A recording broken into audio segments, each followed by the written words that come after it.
Oke, pertama kita memang harus bicara dulu bahwa 79% orang mengatakan presentasi itu membosankan. Ada yang setuju nggak?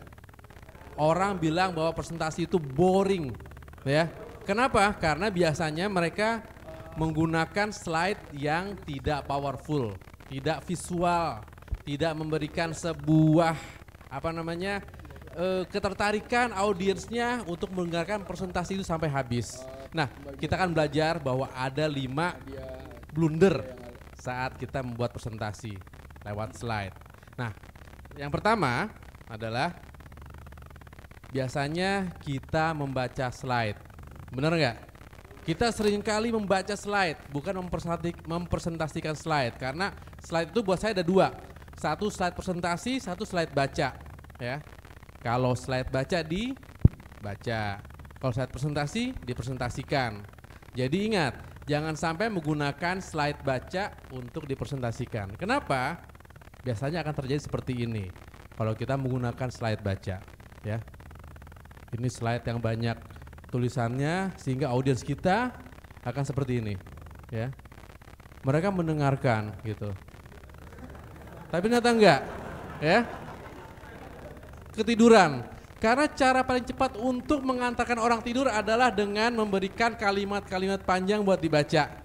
Ya, benar ya. Jadi pertama hindari menggunakan atau membaca slide. Karena tadi Bang Steny bilang bahwa kita adalah makhluk visual.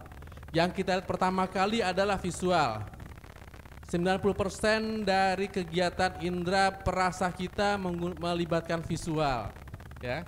Jadi kita harus percaya bahwa apa yang akan dilihat oleh audiens kita pertama kali adalah visual dulu, baik dari bentuk tubuh kita, muka kita, air muka kita sampai ke slide. Ya. Oke, lanjut ke berikutnya adalah karena tadi ada 90% visual melibatkan kegiatan aktivitas indera perasa kita, sehingga kita bisa menggunakan trik seperti ini, visual hierarki. Apa sih visual hierarki? Visual hierarki adalah sebuah cara untuk memberikan audiens kita bagian mana yang akan kita tonjolkan, ya. Ini dia. Sebuah prinsip menyusun elemen-elemen yang akan kita letakkan di slide kita untuk dibaca oleh audiens kita pertama kali. Saya kasih contoh ya. Yang pertama kali dilihat oleh teman-teman apa? Di pertama kali dibaca. Yang kedua, yang ketiga, keempat, ya, benar nggak seperti ini? Ya, jadi bentuk font, ukuran font, warna font itu mempengaruhi apa yang pertama kali dilihat oleh audiens kita, ya. Kalau ini apa yang pertama kali dilihat? Oke, good. Kalau ini? Ya. Padahal ada syarat dan ketentuan berlaku kecil banget tuh di bawah tuh, ya. Tuh. Jadi itu adalah salah satu trik kita untuk membuat audiens kita terpaku atau menunggu slide berikutnya seperti apa. Jadi hindari menggunakan slide baca, ya. Berikutnya trik lagi kita bisa menggunakan yang namanya focal point. Ini teman-teman yang hobi fotografi ini paham banget nih bagaimana menggunakan focal point. Focal point itu adalah bagaimana kita menyusun sebuah objek sebagai objek utama di slide kita. Ya. Objek utama di slide kita. Apa yang akan kita tonjolkan di slide tersebut? Saya challenge lagi ya. Pertama kali dilihat apa?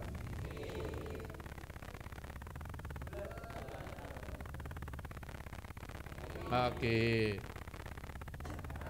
Terus.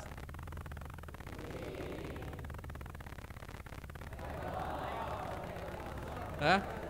Tuh. Mulai terjadi perdebatan, ada khilaf di sini. Ya. Ada yang bilang Ion Mall, ada yang bilang kincir. Bagaimana kalau saya bicara bahwa saya lagi mau foto Ion Mall, tapi kincir angin ini, kincir biang lala ini malah mendistract visual kita. Ini namanya distraction, ya. Jadi tolong pahami, jangan menggunakan sebuah visual dalam sebuah slide kalian nanti yang sama-sama kuatnya akhirnya menimbulkan persepsi yang berbeda saat kita coba tampilkan ke audiens. Nah, ini adalah salah satu contoh bagaimana kita menerapkan focal point. Yang kesalahan kedua adalah too wordy.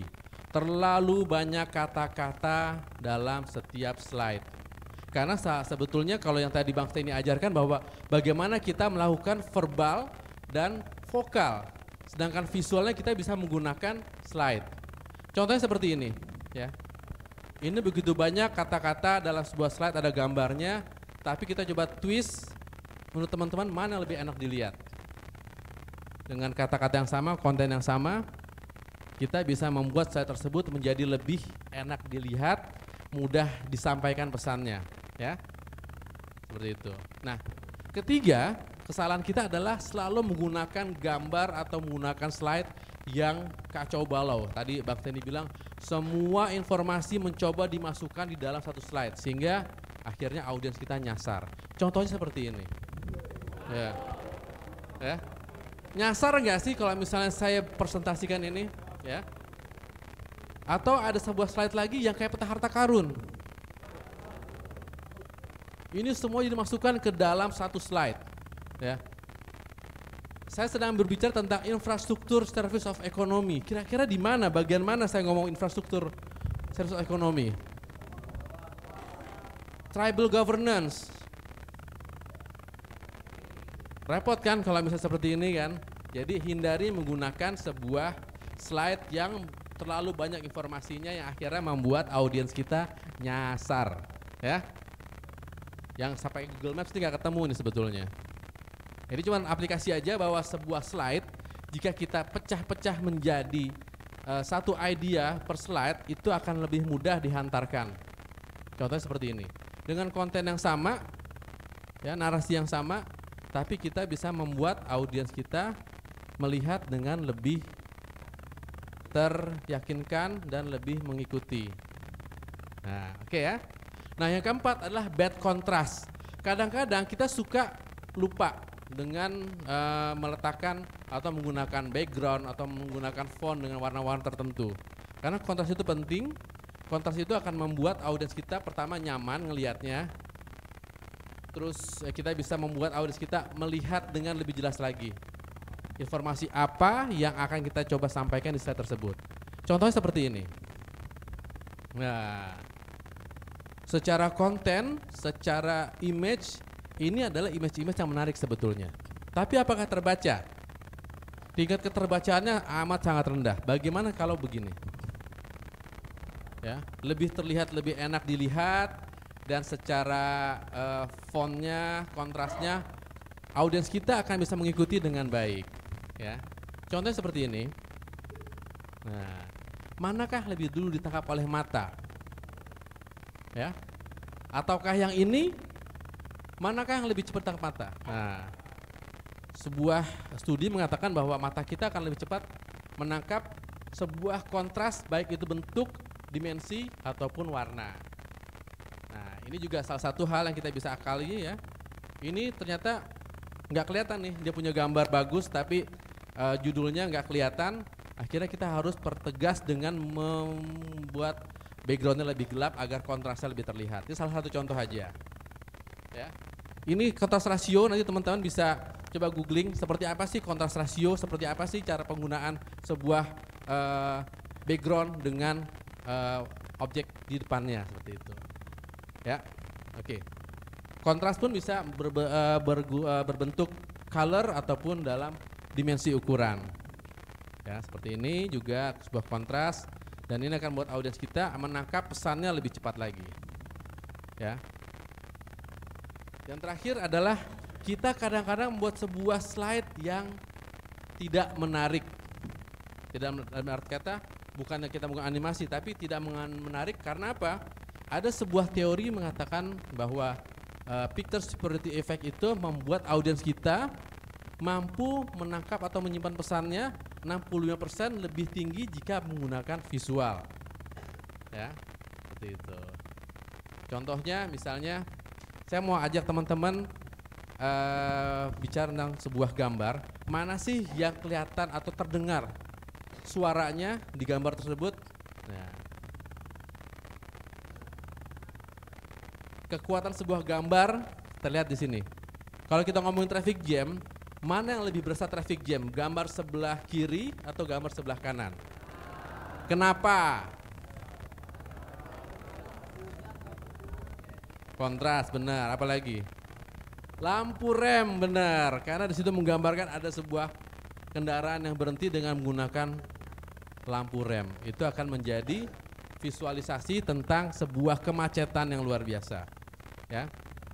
Jadi berikut nih, misalnya kita punya sebuah konten, kita akan bikin sebuah cover untuk bisnis proposal misalnya. Nah, apakah ini udah cukup? Ya, kita bisa twist lagi kan sebetulnya. Ini untuk sebuah cover udah cukup sebetulnya. Ada logonya, ada judulnya, ada produknya. Tapi dengan sedikit twist, tadi kita menggunakan focal point dengan menggunakan visual hierarki. Mana teman-teman yang kira-kira bisa lebih terlihat lebih estetik, ya? Hanya merubah fontnya, merubah dimensi ukuran dan layouting, lebih estetis lagi, gitu ya. Contoh lagi, ada sebuah spesifikasi Boeing 777-300ER, ada tabelnya. Terlihat membosankan nggak? Caranya kira-kira apa yang membuat kita supaya slide ini tidak membosankan? Dikasih visual. Kira-kira visual apa? Pesawat. Nah, benar. Seperti ini ya. Udah oke ya? Udah oke, benar nih? Belum. Digimanain? Bikin tabel. Oke, kalau saya buat seperti ini bagaimana? Wah.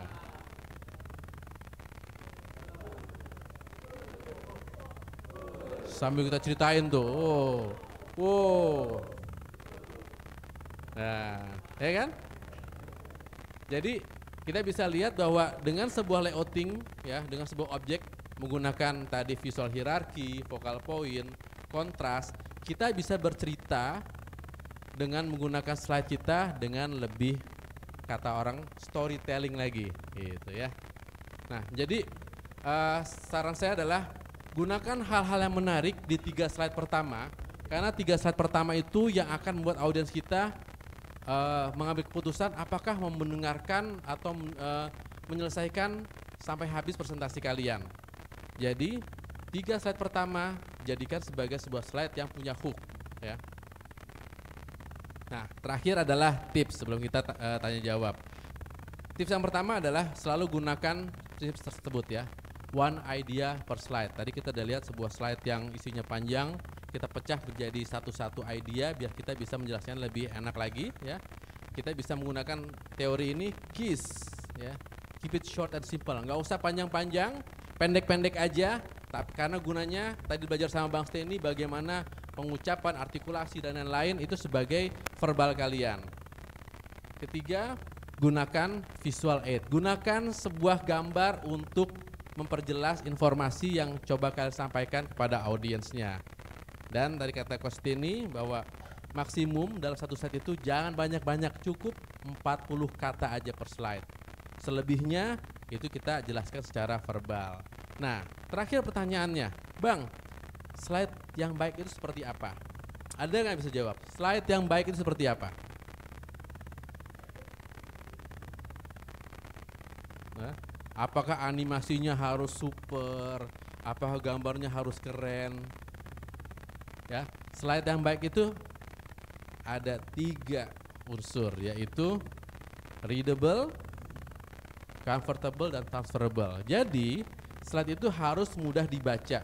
Tingkat keterbacaannya harus bisa dilihat sama orang yang duduk paling belakang atau orang yang melihat pakai handphone yang paling jadul sekalipun. Gitu ya. Jadi pemilihan font, pemilihan kontras itu harus hati-hati. Comfortable, harus nyaman dilihat karena kita ingin audiens kita melihat slide kita dari awal sampai habis. Ya, jadi harus bikin audiens nyaman. Dan terakhir, slide yang baik adalah slide yang mampu menyampaikan informasinya kepada audiens. Jadi kalian mau bikin slide apapun, selama informasinya sampai dan dimengerti oleh audiens, itu sudah cukup. Oke, baik. Jadi sekali lagi, kita harus menghindari pertama apa? jangan membaca slide ya, karena slide itu harus dipresentasikan. Berikutnya, jangan terlalu banyak menggunakan kata-kata biar audiens nggak bosan. Ketiga itu jangan sampai semua informasi diletakkan dalam semua slide tersebut. Keempat adalah hindari bad contrast, dan terakhir gunakan slide yang menarik seperti tadi contoh-contoh yang sudah kita coba sampaikan. Oke, ini slide terakhir. Terima kasih, kita akan buka sesi tanya jawab ya mengenai public speaking dan slide development dengan Bang Steny. Terima kasih. Ada pertanyaan? Silakan. Atau Bang Barton, silakan Bang Barton. Oh ya, udah sangat menarik banget. Tadi kita udah membahas soal public speaking ya, Bang Steny dan Bang Yosa. Jadi sekarang kita akan berlanjut di sesi kedua ini, yaitu sesi tanya jawabnya. Nah, dari yang tadi udah dijelasin nih sama Bang Steny dan Bang Yosa, apakah kalian punya pertanyaan nih soal public speaking atau mungkin soal slide-slide-nya nih? Ya, boleh silakan maju.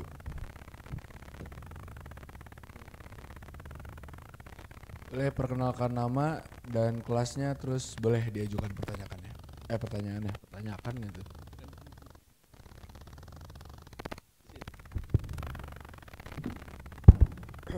Bismillahirrahmanirrahim. Assalamualaikum warahmatullahi wabarakatuh.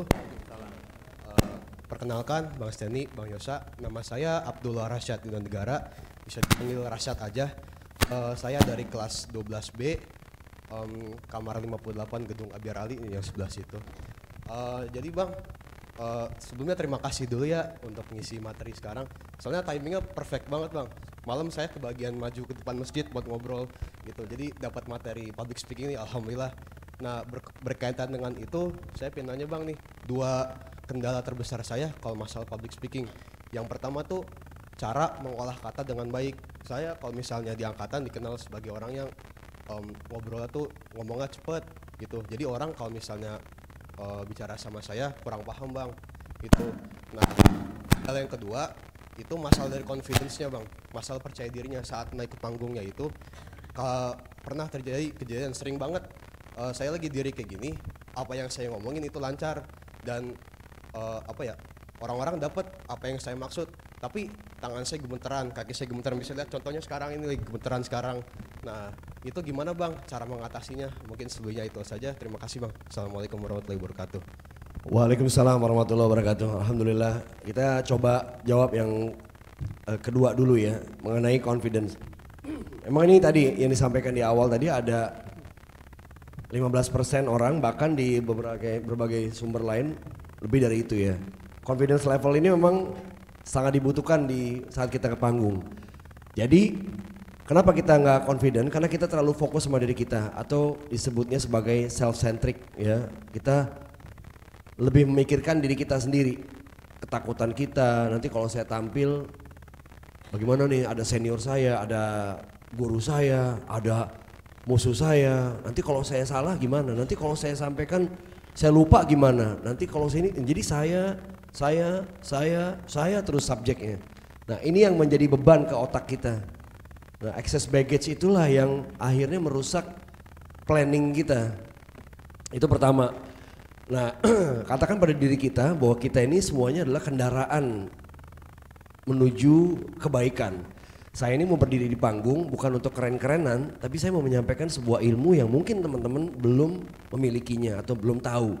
Saya ini ingin menyampaikan sebuah informasi yang mungkin teman-teman belum tahu gitu. Jadi kenapa saya yang dipilih? Ya karena ini adalah tentunya ada tugas yang diemban sama saya. Jadi saya harus jalankan dengan baik. Nah mindset yang seperti ini harus ada dalam pikiran teman-teman. Kita tuh ingin memberi self giving service, bukannya keren-kerenan, bukannya tampil-tampilan, bukannya jago-jagoan, bukan apalagi ingin meraih pujian dari orang. Nah itu yang berbahaya buat otak kita. Jadi sebaiknya kita pikirin, kalau kita pikirin kepada audience, saya mau nyampein sebuah ide nih, ide ini harus disampaikan sama teman-teman nih, supaya teman-teman tuh bisa ngelakuinnya. Dan kalau ngelakuin ini akan kebantu banget nih, ini buat mereka biar lebih produktif. Gimana caranya ya, pendekatannya gimana ya, ngomongnya gimana ya, nanti saya pembukaannya gimana.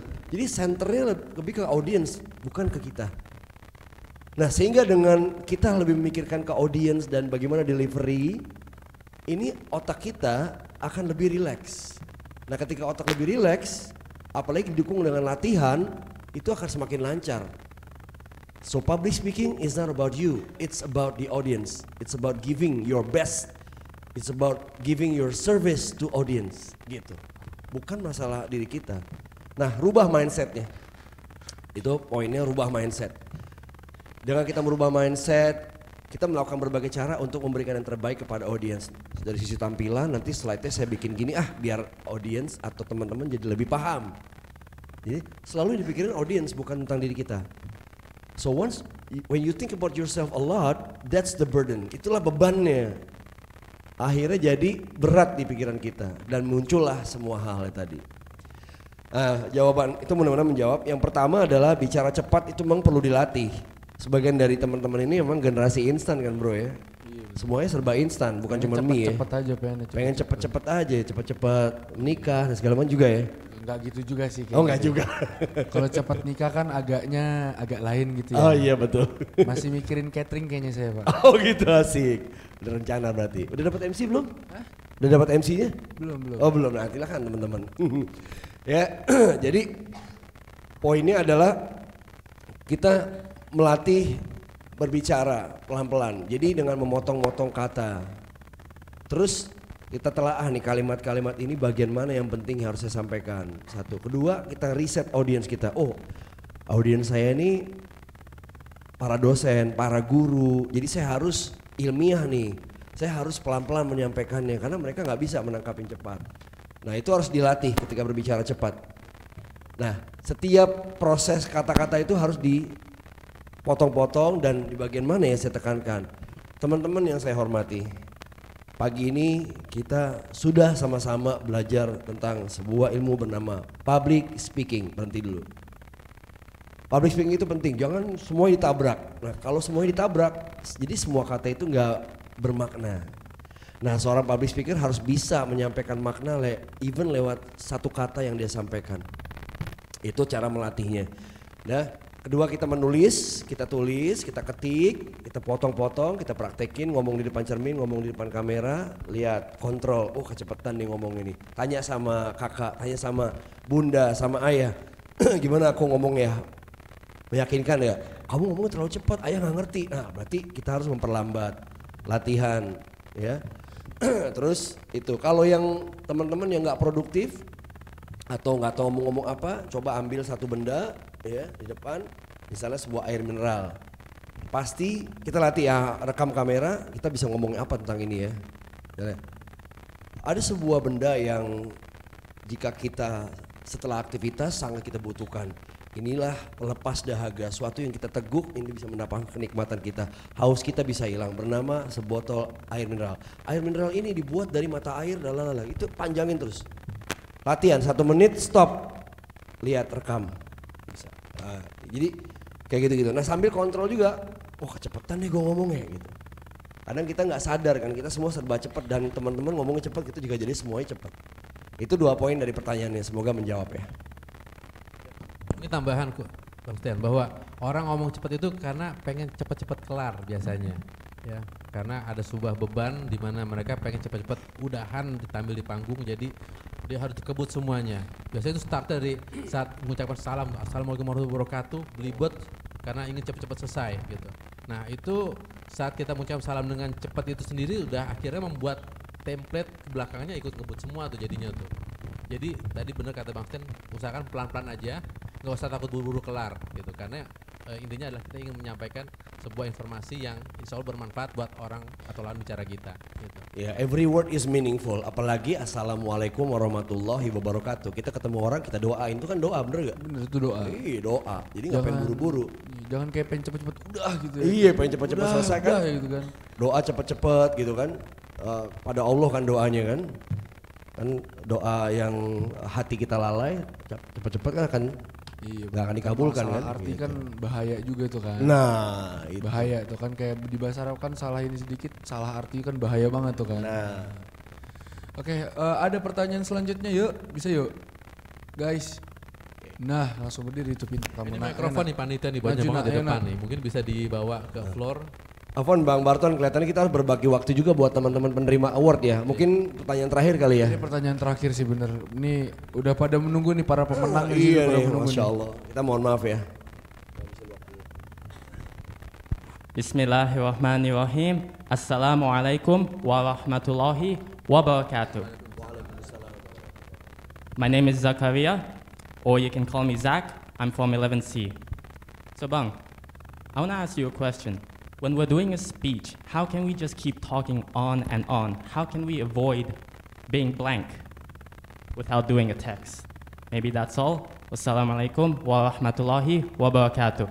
Waalaikumsalam warahmatullahi wabarakatuh. So the question is about being blank. Blank is one of the most terrifying words ever, especially for public speakers. So what happens when we are experiencing blank is two. Beforehand, we never practice what we are going to present. So if we practice a lot, if we practice much, there's a tiny chance of having that blank. Ya. Jadi kalau blank itu terjadi karena adanya benturan hantaman pikiran ke otak kita yang berlebihan. Terutama terjadi ketika kita tidak menguasai materi. Jadi poinnya adalah mastery ya, menguasai menguasai knowledge yang kita mau sampaikan satu. Kalau bisa kita sendiri yang bikin materi proposalnya, ya. Yang kedua kita melakukan riset yang utama. Yang ketiga kita mempraktekkan, kita mencoba latihan. Misalnya pekan depan mau presentasi di sini, coba datang ke sini, praktekin, bukanya gimana opening, how to start doing the opening, ya. Bagaimana greeting ke para ustadz, gimana menyapa teman-temannya, ada permainan apa di depan, ada gimmick-gimmick apa, terus mau nyampaikan apa, sekaligus nyobain slide.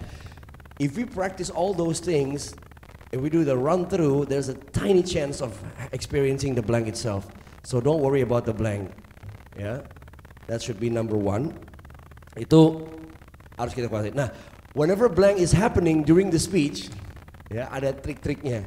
Tapi trik-trik ini juga bisa kita lakukan dengan cara kita menyiapkan notes, ya cue card misalnya. Kalau MC ada cue card kan ya, cue card. Tapi talking point aja, jangan semua ditulis itu talking point. Poin 1, poin 2, poin 3, poin 4. Jadi once lagi blank, pertama kita bisa minta audience interaksi dulu sama audience. Ayo siapa di antara teman-teman yang tadi tahu apa yang saya bahas? Saya misal lupa gitu kan. Oh bahas mengenai ini. Oh bantuin ke audience. Biasanya kita manfaatin audience. Ya. Kalau nggak berhasil juga balik ke meja, ambil pointernya lihat. Itu udah bikin kan pointernya. Atau biasanya saya selalu bikin note di PowerPoint. Note. Ya, kita ada di slide mana. Nah gunanya slide juga bisa ngelihat kan. Oh kita lagi ngomongin slide ini. Ya, nggak mungkin kita lupa banget kalau kita ngelihat slide. Kalau kita bikin sendiri pasti kan kita paham. Ya, so go back to your computer, to your laptop, and then see where you are right now. So that's what happens when you experience a blank. Ya, tapi yang utama adalah dengan kita berlatih. Public speaking itu pekerjaan rumahnya banyak teman-teman. 80% kita nyiapin ya, 20% di panggung. Jadi kalau kita di rumah udah nyoba berkali-kali, kemungkinan untuk salahnya bisa diperkecil. Sangat kecil ya bener. Insya Allah. Practice make better lah ya. Yes. Oke. Ya tadi mungkin untuk pertanyaan terakhir di sesi kedua ini kali ya, karena udah banyak para pemenang yang menunggu di sini untuk diberikan hadiahnya. Oke, mungkin setelah ini berakhir akan saya kembalikan kepada MC utamanya ya. Jadi syukran kathiran jazakumullah khairan untuk kalian semua atas perhatiannya semuanya, dan dengan ini sesi kedua Al Talk saya tutup. Wassalamualaikum warahmatullahi wabarakatuh. Waalaikumsalam warahmatullahi wabarakatuh.